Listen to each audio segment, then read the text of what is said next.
आप देख रहे हैं अल्फा डिफेंस हिंदी में आपका स्वागत है।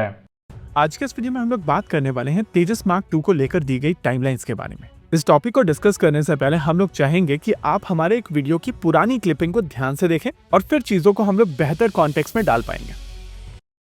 अब इशू ये है कि जिन लोगों ने आज तक अपने हाथ में सोल्डरिंग आयरन पकड़ी नहीं है, उनको कैसे समझ में आएगा कि एक कॉम्प्लेक्स इंजीनियरिंग प्रोजेक्ट में क्या गलत हो सकता है।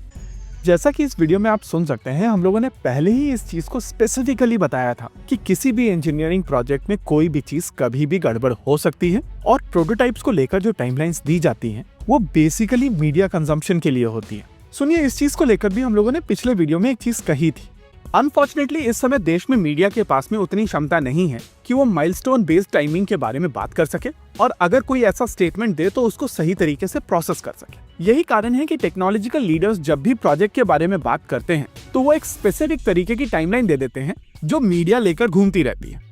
जी हाँ, जैसा कि आपने उस वीडियो में सुना था, मीडिया को अगर भारत के टेक्नोलॉजी लीडर्स कहते हैं कि प्रोजेक्ट अभी मेजर असेंबली प्रिपरेशन फेज में है और स्टेटस है फ्लूइड, तो किसी को कोई चीज समझ में नहीं आएगी। और ये चीज भारत के गवर्नमेंट के पीआरओज रेकमेंड करते हैं कि आप एक टाइमलाइन दे दीजिए जिसके बेसिस पर मीडिया डिस्कशन कर पाए। अब लार्जर इशू ये है कि अगर कोई प्रोजेक्ट फ्लूइड स्टेट में है तो चीजें बदलेंगी और कल जो स्टेटस था आज का स्टेटस उससे डिफरेंट हो सकता है। एग्जाम्पल के लिए, आमतौर पर फाइटर जेट जैसे प्रोजेक्ट्स के ऊपर जब चीजें लगाई जाती हैं तो उनको काफी मॉड्यूलर रखा जाता है और इन मॉड्यूलर यूनिट्स को लाइन रिप्लेसेबल यूनिट्स कहा जाता है, यानी कि LRUs। इमेजिन कीजिए कि आपने सारे के सारे LRUs को सेट कर लिया है और सडनली एक LRU आपको डिजायर्ड रिजल्ट्स नहीं दे रहा है। अब आपके सामने दो सिचुएशन बनती है, या तो आप उसी फॉर्म फैक्टर के साथ में दूसरा LRU ढूंढें जो आपको डिजायर्ड रिजल्ट दे, या फिर आप एक दूसरा LRU लें जिसका फॉर्म फैक्टर भले ही अलग हो लेकिन वो इजीली अवेलेबल हो और आपको कम समय में डिलीवर हो जाए। सेकेंड ऑप्शन के साथ में परेशानी ये है कि आपको पूरा का पूरा अलाइनमेंट चेंज करना पड़ेगा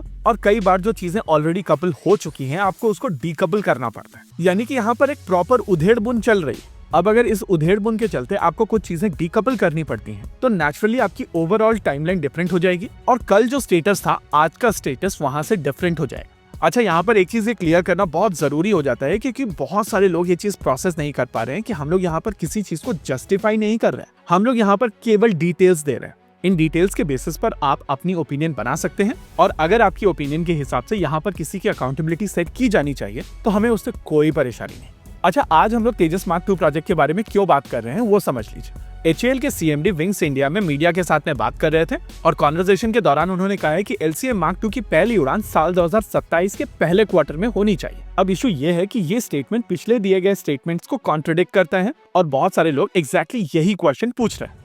आइए एक टाइमलाइन के माध्यम से इसको एक्सप्लेन करने की कोशिश करते हैं। मई 2025 में एक फोटोग्राफ पब्लिक हुई थी और अगर आप इस फोटोग्राफ को ध्यान से देखेंगे तो आपको समझ में आएगा कि ये LCA मार्क 2 के पहले प्रोटोटाइप का फ्रंट फ्यूसलाज है और ये एयरक्राफ्ट जिग के ऊपर जा चुका है। सितंबर 2025 में HAL के CMD विष्णु सोम से बात करते हुए कहते हैं कि इसका सेंटर फ्यूसलाज बन चुका है और विंग्स भी रिसर्च विंग में आ चुके हैं। फिर इस साल के स्टार्ट में DRDO चीफ की तरफ से एक स्टेटमेंट आया था जहां पर वो ANI से बात करते हुए कहते हैं कि जून में इस एयरक्राफ्ट की पहली उड़ान हो जानी चाहिए। और अब लगभग 20-25 दिन के बाद में HAL CMD की तरफ से कहा जाता है कि इस एयरक्राफ्ट की पहली उड़ान अगले साल के पहले क्वार्टर में हो जाएगी। अच्छा, यहाँ पर एक डाउट ये है कि वो अगले फाइनेंशियल ईयर की बात कर रहे हैं और उसका पहला क्वार्टर होता है एनीवेज अप्रैल, यानी कि अगर यहाँ पर बात हो रही है फाइनेंशियल ईयर की तो जो चीज DRDO चीफ ने कही थी एग्जैक्टली वही चीज यहाँ पर HAL के CMD भी कह रहे हैं। लेकिन अगर वो एक्चुअल 2027 की बात कर रहे हैं तो चांसेस हैं कि इस फ्लूइड डिजाइन में कोई चेंज आया है और उस चेंज के चलते टाइमलाइन लगभग 6 महीने ज्यादा पुश हो चुकी है।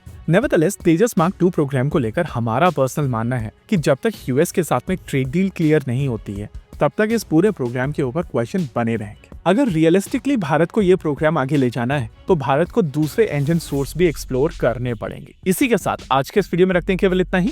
वीडियो को अंत तक देखने के लिए धन्यवाद। देखते रहिए अल्फा डिफेंस। जय हिंद।